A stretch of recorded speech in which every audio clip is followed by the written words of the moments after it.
Everyone. ఉప్మాల యందు సేమియా ఉప్మా టేస్టే వేరయ్య. దీని రేంజే వేరయ్య.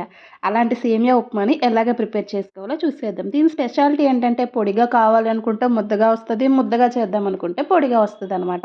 ఇప్పుడు నేను పొడిగా చేయాలనుకుంటే అటు ముద్దగా కాదు, ఇటు పొడిగా కాకుండా వచ్చింది. దాన్ని ఎలా ప్రిపేర్ చేసేయాలో చూసేద్దాం.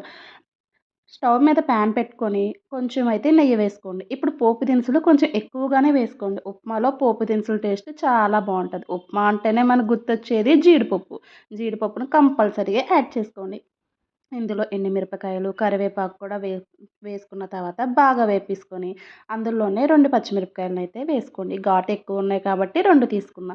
ఇవన్నీ బాగా వేగిన తర్వాత సన్నగా కట్ చేసుకున్న టమాటాలనైతే ఇందులో యాడ్ చేసుకోండి. ఇప్పుడు మీరు ఈ స్టేజ్‌లో ఆనియను అలాగే ఫస్టే అల్లం అయితే యాడ్ చేసుకోవచ్చు.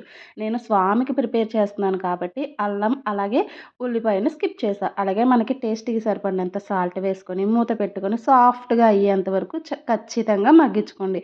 టమాటా ఎంత సాఫ్ట్‌గా ఉడికితే మనకు ఉప్మా టేస్ట్ అనేది అంత బావుంటదనమాట. ఇప్పుడు దీంట్లో ఒక గ్లాస్ సేమియాకి గాను 1 ½ గ్లాస్ అయితే గనక వాటర్ తీసుకున్నా.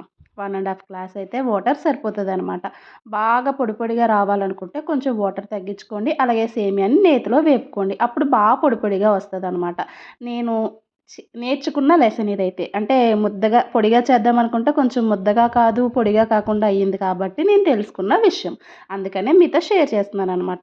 చక్కగా ఇలా కలిపేసుకొని మూత అనేది ఖచ్చితంగా పెట్టుకోవాలి. మూత పెట్టుకుంటేనే కొంచెం మనకి సాఫ్ట్‌గా అనేది ఏ ఉప్మాకైనా మూత పెట్టుకుంటే మాత్రమే మంచి టేస్ట్ అనేది ఎన్హాన్స్ అవుతదనమాట. చక్కగా వీటినన్నిటిని కలిపేసుకున్న తర్వాత మూత పెట్టుకొని మగ్గించుకోండి. ఇలాగ నీరంతా ఇంకిపోయేంత వరకు ఉంచుకుంటే మనకి సేమియా ఉప్మా అనేది రెడీ అయిపోతదనమాట. నేను పొడి పొడిగా కావాలనుకున్నాయి. ముద్దగా కాదు, పొడిగా కాకుండా మిడిల్ స్టేజ్‌లో అయ్యిందనమాట. ఏదేమైనా టేస్ట్ అయితే మంచిగా ఉంది. మా పూరి అయితే చక్కగా తినేసాడనమాట.